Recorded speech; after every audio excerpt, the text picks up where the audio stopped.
Baik, selamat pagi. Assalamualaikum warahmatullahi wabarakatuh. Berjumpa lagi dengan saya Kak Sam Rizky dan ini adalah materi yang kedua yaitu berpikir digital.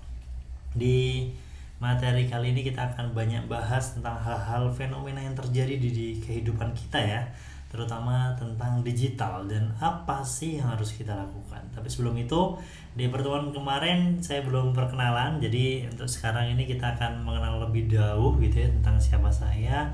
Dan nama saya adalah Rizky, di KTP itu RIZKY, nama panjangnya Rizky gitu ya. Dan Kak Sam itu sebenarnya nama panggilan kalau di Gramedia buku saya saya pakai nama penulis Kak Sam gitu ya. Kak itu karena saya aktivis pramuka, Sam itu karena saya berasal dari Malang. Jadi kalau di Malang itu nggak ada namanya bakso, adanya oskap. Nggak ada sate ayam, adanya etas maya gitu ya. Jadi emang bahasanya walian gitu. Kalau Sam itu artinya adalah Mas. Kak Sam kurang lebih Kang Mas gitu ya. Dan saya sekarang penelitiannya di bidang game design atau dikenal juga dengan interaksi manusia dan komputer. Waktu S1 saya fokusnya di multimedia dan waktu S2 saya di IT management gitu ya. Jadi emang saya lahir di Malang, tapi habis itu saya cuma numpang lahir doang. Kemudian saya SMP SMA nggak lulus karena saya di pondok pesantren gitu ya. Saya di Gontor selama 7 tahun di sana. 3 tahun SMP, 3 tahun SMA, dan 1 tahun pengabdian di sana gitu ya. Habis itu saya hijrah ke Jogja di Amikom tahun 2009. Kemudian S1 di situ, saya S1-nya lumayan lama gitu ya. 5 tahun. Kalau teman saya itu kumlot, kalau saya itu 3 tahun plus 24 bulan, jadi 5 tahun. Tapi akhirnya saya S2, saya balas dendam teman saya itu ada 2 tahun setengah, 2 tahun, saya 15 bulan atau tepatnya setahun setengah ya, saya sudah lulus S2 dan itu predikatnya cum laude gitu ya. Alhamdulillah habis itu saya diangkat jadi dosen sampai sekarang. Tapi selain itu, selain saya di dosen di Amikom, saya juga di sini di PT Sebangku sebagai direktur. Kemudian saat ini saya juga maba gitu ya. Saya sedang S3 di ITS ngambil doktoral manajemen teknologi. Jadi mohon doanya teman-teman untuk semoga segera selesai ya S3-nya. Disertasi saya juga tentang game. Jadi buat teman-teman yang magang di Sebangku, nanti teman-teman akan banyak saya ajak diskusi nih. Bahkan teman-teman juga banyak yang magang di batch kemarin itu ada yang skripsinya ngambil di Sebangku tuh boleh banget gitu ya. Oke, kayak gitu karena saya dosen, jadi ya saya selain teman-teman nanti di sini akan ngerjain project, saya juga akan melihat akademisi teman-teman kayak gitu. Kurang lebih saya dulu pernah bikin buku waktu di Gontor ya. Buku itu dibilang bestseller kalau sudah terjual 5.000 kopi. Di Gontor santrinya di 5.000 dan semuanya wajib beli buku saya. Itu. Jadi ini buku yang bestseller banget 2007. Kemudian waktu saya seumuran kalian, waktu saya semester 5, semester 6, saya bikin buku di Gramedia tentang pramuka juga dan itu luar biasa ya impactnya gitu. Sampai skripsi saya juga tentang buku digital gitu ya. Ini game-game yang sudah pernah saya buat dan juga penelitian saya juga sekarang lagi penelitian, kita terakhir kemarin bikin Morakuin. Oke, kenapa kok berpikir digital gitu ya? Kita pengenalannya sekilas aja kayak gitu tadi. Jadi kalau kita lihat dulu orang kerja itu ya selalu ada komputernya, ada guntingnya, ada printernya, dan banyak banget gitu ya. Sekarang tahun 2023 orang cukup pakai laptop, pakai HP. Bahkan sekarang pakai HP doang kayak si Samsung itu colokin ke monitor sudah ada Samsung DeX gitu ya. Jadi luar biasa banget. Tapi pertanyaannya adalah bisa nggak sih teknologinya bisa menggantikan kita semuanya? Kita lihat jawabannya di video ini. Oke. Jadi ini ceritanya orangnya IT banget gitu ya. Oke, playing jazz. Smoothie. Making smoothie. Langsung bikinin jus. No meetings today. Kalender. Remember, time at 9:30. Oke, jangan lupa ke dokter gigi setengah 8. Door. Door open. Open the door. Sånn, så skal vi sette en til. Round tuh guys. Open door. Run voice command. Nggak bisa buka pintunya. Run voice command. Open. Open door. Repeat that. Open door. I didn't understand that. Hey! Open door! Open the Play door. on the floor. Play on the floor. Get over the door! Open the door! Wrong Open the voice door! command. Error. Hey, Liam. With a rock? Huh? Open door. Open door. Oke.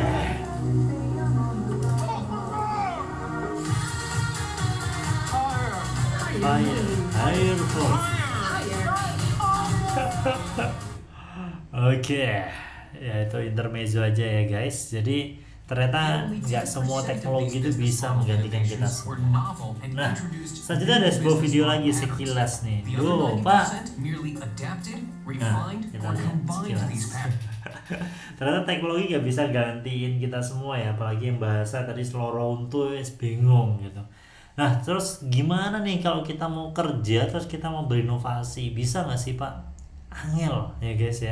Kita mau bikin kursi, semua model kursi udah dibikin. Kita mau bikin jarum sudah ditemuin. Mau bikin donat sudah ada yang menemukan. Terus kita harus gimana dong berinovasi gitu. Nah, ternyata ini ada cara-caranya guys. Jadi ini kalau kita bahas yang video tadi dulu ya sekilas ya. Jadi yang orang tadi terlalu teknologi banget, ternyata juga nggak bisa. Teknologi nggak bisa gantiin kita semua guys. Tetap manusia itu punya kodratnya masing-masing. Tapi karena kita hidupnya di era 4.0 gitu, bahkan sekarang 5.0 bentar lagi, ya kita harus berpikir gimana sih digitalisasi ini bisa berdampak ke hidup kita gitu ya. Salah satunya dengan waktu berinovasi kayak gini nih. Sekarang kalau kita mau membuat sebuah inovasi itu gampang banget gitu ya. Kita bisa aja yang pertama beradaptasi. Jadi awalnya bentuknya gini, kita rubah melengkung dikit aja, itu sudah inovasi.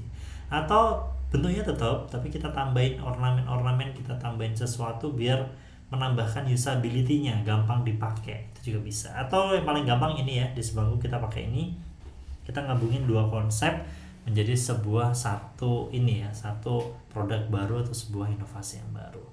Oke, ini yang menarik. Jadi ini adalah 4 perusahaan yang berbeda, tapi mereka punya sesuatu yang sama. Oke, kita lihat. Yang pertama, Gojek, perusahaan angkutan umum. Nah, apa persamaannya? Google ini perusahaan iklan atau media terbesar. Siapa sih nggak tahu dengan Mbah Google sekarang gitu ya. Alibaba, retailer paling berpengaruh. Ini saingannya Amazon ya. Kemudian ada juga Airbnb, ini penyedia akomodasi terbesar. Jadi kalau di Indonesia kita terkenalnya Traveloka. Tapi Airbnb ini banyak orang yang kaya, punya rumah banyak, tapi akhirnya rumahnya tuh nggak kepake gitu kan. Nah di Airbnb akhirnya rumah itu bisa disewakan gitu ya. Oke, tapi apa persamaannya dan apa perbedaannya? Ternyata yang sama adalah mereka tidak memiliki armada si Gojek ya. Kita lihat aja sebanyak itu ribuannya, tapi itu bukan motornya si perusahaan Gojek, itu motornya mereka sendiri gitu ya. Sekarang zamannya adalah ride sharing, apa-apa itu sharing knowledge, sharing berbagai macam gitu ya. Google dia nggak punya konten, yang bikin konten adalah orang-orangnya gitu ya. Termasuk Facebook, Instagram dia nggak punya konten, dia nggak punya tim gitu ya. Yang bikin adalah usernya, itu yang disebut dengan user generated content gitu ya. Alibaba nggak punya stok barang gitu, barangnya ngambil dari orang. Kayak Tokopedia juga sama, dia nggak punya barang, yang punya barang adalah toko-tokonya. Dan Airbnb ini dia nggak punya bangunan. Ini sama, perbedaannya emang kayak gini, tapi persamaannya adalah sama-sama pakai pengetahuan. Nah, sebelum kita ngomongin pengetahuan, kita akan coba lihat ke teorinya dikit ya. Pengetahuan tuh apa sih? Pengetahuan tuh knowledge. Nah, sekarang apa bedanya information, data, knowledge sama wisdom gitu ya. Oke, paling gampang kita akan lihat sampelnya aja guys. Yang pertama adalah ini yang disebut dengan data. Ada 50, 50, 20, 30, merah, biru, iki opo. Gak jelas, itulah disebut dengan data. Emang ada angkanya, ada ada banyak tulisan di situ, cuma nggak bisa diartikan data ini apa sih gitu ya. Jadi kalau nggak diolah ya gitu doang. Tapi kalau informasi ini udah ada tambahannya nih, 50 apa? 50 km, 20 apa? 20 menit. Merah biru ini apa? Terus ada tambahan lagi nih, 150 km per jam, 100 km per jam. Jadi kalau dilihat dari sini informasinya udah jelas nih. Oh, ini tentang ada kecepatan, berarti adalah kendaraan gitu kan. Tapi masih belum tahu nih. Jadi data yang tadi diperjelas lagi, diolah gitu ya, menjadi sebuah informasi. Tapi apakah itu cukup? Enggak. Ternyata ini adalah studi case-nya tentang perusahaan asuransi ya guys. Jadi ada mobil merah telah melewati batas kecepatan maksimal yaitu 110 km per jam. Jadi batas maksimal itu 100 km. Nah, si mobil merah 150 km/jam. Nah, ini disebut dengan knowledge gitu kan. Jadi sudah digabung-gabung lagi data-data tadi, akhirnya menjadi sebuah pengetahuan gitu ya. Terus gimana dong kalau bagi perusahaan yang tadi, asuransi tadi, pihak asuransi memberikan biaya yang lebih mahal kepada driver merah karena berisiko kecelakaan yang lebih tinggi. Nah, ini bisa menentukan guys. Jadi hanya dengan lihat data doang, kita akhirnya bisa menentukan sebuah kebijakan. Wisdom itu kebijakan. Oh, berarti kalau kayak gini, lo si baju merah, kamu bayar preminya lebih tinggi karena kamu kemungkinan untuk kecelakaan itu lebih tinggi gitu ya. Jadi dengan hanya melihat data kita bisa melihat kita bisa menentukan sebuah kebijakan gitu ya. Oh, dilihat nih, contoh kita lihat Gojek gitu. Gojek itu ternyata ramenya pas Gojek dan Gokar itu perbedaannya signifikan ketika hujan gitu ya. Itulah kenapa ketika mobil kita mau pesan Gokar itu di musimnya lagi hujan, ya dia akan naik harganya. Itu juga dilihat dari data gitu ya. Atau juga bisa dilihat dari rush hour. Jadi di jam-jam khusus, yaitu biasanya jam 7 pagi sampai 8 pagi itu rush hours, dan juga jam 4 sampai 5 sore itu berarti rush hour, dan sampai malam gitu ya. Jam-jam maghrib itu biasanya rush hour. Kalian kalau pesan di jam-jam itu mesti harganya akan tambah mahal. Itu dilihat dari data guys. Oh, berapa sih yang pesen gitu. Jadi inilah kekuatannya.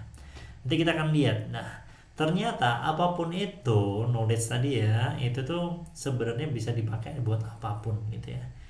Mau bahkan untuk politik ya, kalau kalian lihat di Netflix itu ada The Great Hack gitu.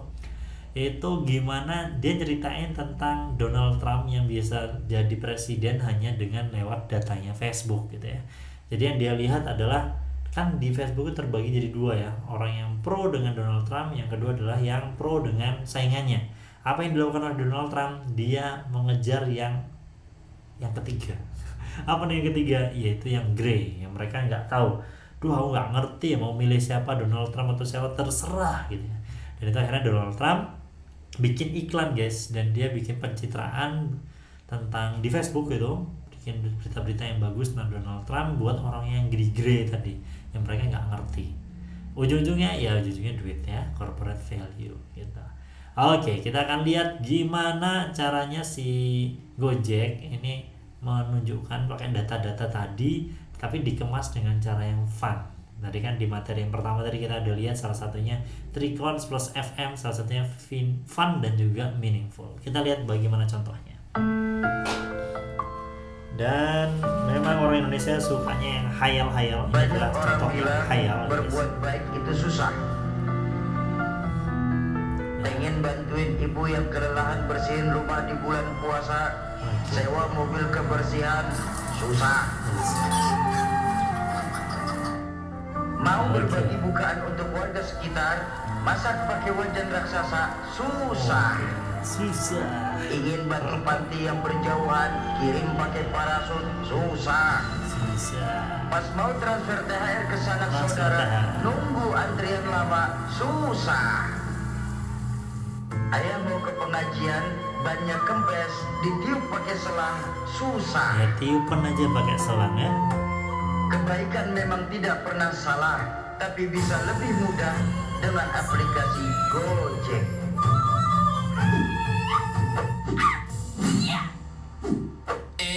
Untuk yang ini mohon adegannya biasa saja agar penonton mudah mencerna.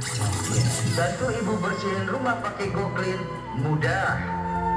Pesan GoFood untuk buka bersama, mudah. Kirim sumbangan pakai GoSend, mudah. Kirim THR ke sanak saudara pakai GoPay, mudah. Pesan korek untuk antar ayah ke pengajian, mudah. Begitu banyak inspirasi kebaikan lainnya di aplikasi Gojek. Gimana Pak Ustadz? Apakah adegannya sudah cukup informatif? Untuk ending, bolehlah kasih lebay dikit. Mudah-mudahan membawa manfaat dan keberkahan. Amin. Gojek. Ya, dia Gojek juga tadi ya saya udah kasih contoh, dia tuh pakainya data guys. Kenapa sih kok sampai segede itu bisnisnya? Dan kalau dia lihat ternyata di suatu mall itu lagi banyak orang gitu ya, makanya dia akhirnya buka kayak kios khusus untuk Gojek gitu ya. Bahkan dulu kan sempat berantem juga ya di stasiun di bandara, si Gojek yang nggak boleh masuk, tapi ujungnya ya kita harus berpikir digital ini ya. Contoh kita mau jualan ini ya, jualan apa ini, jilbab gitu ya. Ini teman saya di Bandung, dia namanya Hijabs gitu ya. Dia gimana nih caranya biar ini laku gitu ya. Paling gampang adalah dia bertemu dengan ini kumpulan ibu-ibu yang tadi ya kemarin saya udah sempat sampaikan, ada Macan, mamah cantik gitu ya, Mahmud, mamah muda, Mahmud Abbas, mamah muda anak baru 1. Itu yang paling cantik disuruh pakai jilbabnya, kemudian difoto, kemudian Instagram gitu ya, diupload, akhirnya banyak yang nanya nih. Akhirnya mulai deh rame. Gimana yang jilbab yang harganya di Jogja tuh ada ababil itu cuma 20 ribuan bisa dijual dengan harga 300 ribuan. Itu kayak gimana caranya?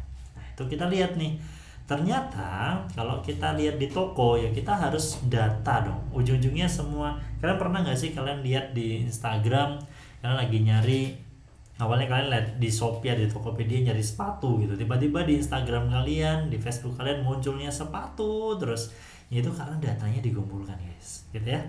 Sama, ini kalau kita berpikir digital ya harusnya dengan toko yang biasa tadi, semua karyawannya harus mendata nih. Oh ibu lagi berapa orang nih yang bawa anak, di data, oh ada 20 orang gitu ya. Ibu ada nggak warna putih? Oh ternyata besoknya tanya lagi, oh ada 90 orang gitu kan. Ada yang tanya letak celana pendek dan seterusnya. Nah jadi contohnya kalau ada 20 orang yang bawa anak dan mencari pasangan baju, mungkin kita bisa jualan permen di situ ya. Itu kan nyebelin banget emang. sayang anak itu padahal orangnya jahat banget karena dia pengennya anaknya biar nangis biar beli gitu kan. Ini sama. Jadi sebenarnya ketika lihat banyak orang yang datang ke situ bawa anak, ya udah selain jualan hijab ya kita jualan mainan anak gitu ya, biar selain itu kita bisa dapat untung lagi. Atau minuman seger yang buat anak-anak gitu ya. Kalau emang ada 90 orang warna putih, ya udah berarti untuk bulan selanjutnya kita akan promo warna yang putih. Kita akan stok lebih banyak warna yang putih gitu ya. Celana pendek susah nyarinya, berarti kita akan display yang lebih ngejreng gitu celana pendeknya gitu ya. Diskon bla bla bla bla bla. Diskon ini sebenarnya agak membunuh ya. Jadi agak hati-hati menggunakan diskon. Jadi bisa aja menggunakan banyak cara karena ini bisa membunuh dirinya sendiri kalau diskonnya paling banyak gitu ya. Tapi bisa aja kita modelnya gamification dan macam-macam gitu ya. Jaket kulit macam-macam. Kalau orang Cina dia ketika dia nggak jualan ya dia akan nyari ke temennya, bukan bilang nggak ada gitu ya. Jadi kita akan stok. Jadi ketika kita punya data kayak gini kita bisa nentuin arah guys. Jadi semua kebijakan itu nggak berdasarkan intuisi doang gitu. Jadi pakainya data. Oke. Jadi data itu adalah bahan bakar untuk semua proses digital. Kalau kemarin kita udah lihat bahan bakarnya mobil itu pakainya bensin dan solar, dan sekarang bahan bakarnya kita itu adalah data gitu ya. Untuk digital sekarang. Jadi kalau dulu orang paling kaya itu adalah orang yang punya tanah paling luas gitu ya. Itu zaman nenek kita, nenek kakek kita, zaman orang tua kita. Orang yang paling kaya adalah orang yang kerja paling lama, jadi PNS macam-macam, itu masih jadi harapan yang gede. Zaman sekarang orang yang paling kaya itu adalah orang yang paling cepat dapat data, yang pertama. Yang kedua adalah yang paling banyak dapat data. Itulah yang menjadi orang paling kaya. Kalian tahu Facebook itu dapat duit dari mana, Google dapat duit dari mana, padahal aplikasinya gratis. Mereka dapat duitnya dari iklan. Iklan itu bisa dari data. Itulah tadi kenapa sepatu tadi muncul macam-macam di Instagram kalian. Ya karena data guys. Data kalian tuh dicuri, bahkan kita tuh udah gak punya privasi sekarang gitu ya. Data banyak digunakan dengan cara yang berbeda dan kreatif, dan digitalisasinya terlihat termasuk kualitasnya. Oke, kita akan lihat apa sih kalau kita nyambungin ke marketing ya. Ini sebenarnya materinya Bu Wiwit, tapi nggak apa, akan saya bahas simple aja. Kalau di tradisional dan digital, yang pertama kita lihat dari reach capaian. Dengan hanya tradisional, contoh kita masang iklan di baleho gitu ya, yang lihat ya cuma orang-orang yang lewat di baleho perempatan itu doang gitu ya. Sedangkan digital marketing itu worldwide, bisa lebih luas. Di sisi lain harganya itu kalau tadi itu kan mahal banget ya, bisa 5 juta, 25 juta. Tapi sekarang kita pasang iklan di Facebook Ads itu bisa 100.000 itu bisa guys, fleksibel gitu ya, dan efektif. Kenapa kok bisa efektif? Karena kita lihat targetingnya. Kalau di tradisional tuh general targeting. Di baleho tadi yang lihat itu bisa anak kecil, bisa bapak-bapak, bisa ibu-ibu, bisa orang yang gajinya 100.000, ada yang gajinya 100 juta, tuh general banget.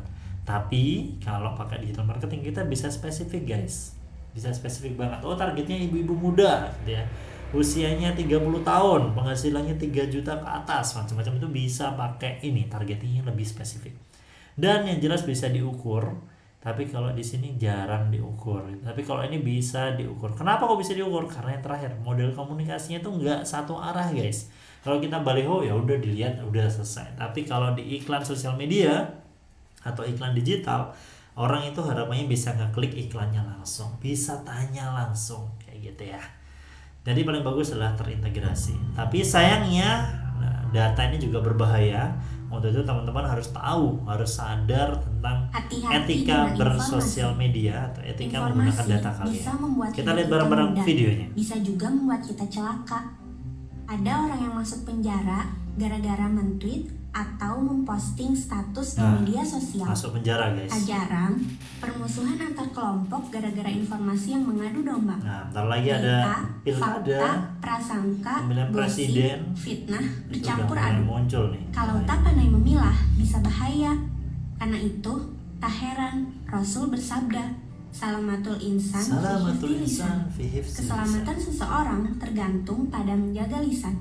Lisan di sini bukan hanya kata-kata yang keluar dari Jadi mulut kita, jarimu itu harimau tapi juga guys. tweet dan status yang kita posting, informasi yang kita share, berita SMS, dan BBM yang kita Oke. broadcast. BBM, Bagaimana BlackBerry seharusnya kita zaman mengolah itu masih. informasi? Tabayun. Nah, yang pertama Allah harus mengajarkan tabayun. kita untuk selalu Konfirmasi dulu guys. Jika datang kepadamu orang fasik dengan informasi, maka tabayunlah atau konfirmasi. Jadi konfirmasi jika dulu, mungkin. tanya Quran bener Surat nggak sih kayak Al-Hujurat gitu. Ayat 6. Kadang kita menerima broadcast message tanpa pikir panjang, kita membroadcastnya lagi pada seluruh Jangan kontak langsung kita kirim tanpa forward mengecek aja gitu kebenarannya. kayak. Itulah sifat dasar kita, malas mengecek informasi. Karena itu, suatu informasi bisa menyebar begitu cepat, tak terbendung. Nah, Konon, ketika kabar baik baru menyebar beberapa kilometer, kabar buruk sudah Kabar melesat buruk mengelilingi melesat. bola dunia. Ketika sebuah informasi sudah menyebar, akan sulit membendungnya. oke. Zon, Zone, kadang isi informasi yang kita terima Suuzon, mengandung prasangka. prasangka guys. Jika kabar itu benar, maka itu Jadi kalau gibah. su'u Jika itu kabar berarti itu salah, salah. maka itu fitnah. Tak ada Husnuzon pilihan. gibah. Makanya jangan ikut-ikutan menyebarkannya. Mau gibah atau fitnah sama-sama prasangka salahnya. tak memberimu sedikit pun kebenaran.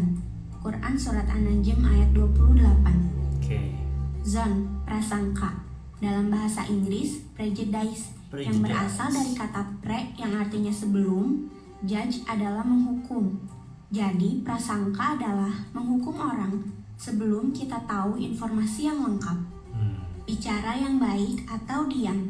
Oke. Takwa itu seperti orang yang berjalan di antara duri-duri. Jadi selalu hati-hati agar tak terkena duri. Demikianlah sikap orang yang bertakwa terhadap informasi. Tak asal percaya dan berpikir 1000 kali sebelum menyebarkan. Jika kita mudah menerima dan mengirim semua informasi yang kita lihat dan dengar, maka menurut Rasul, kita ini termasuk pendusta.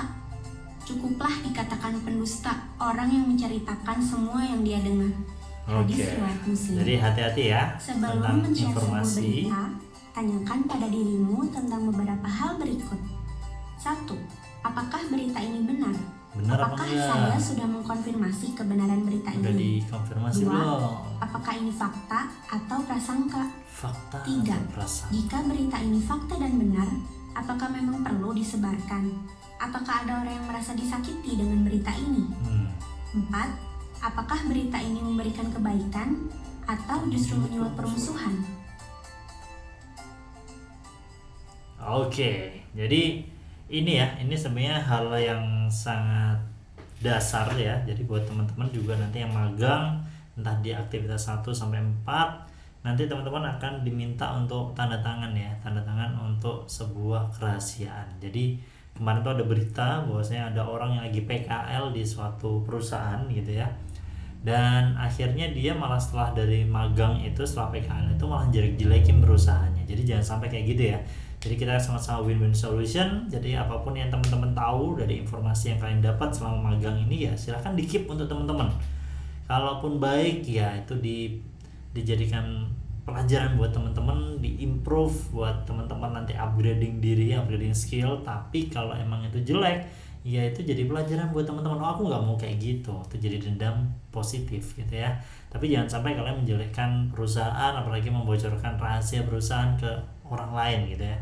Itu nanti akan kena pasalnya gitu ya. Jadi kita sama-sama percaya kayak gitu ya.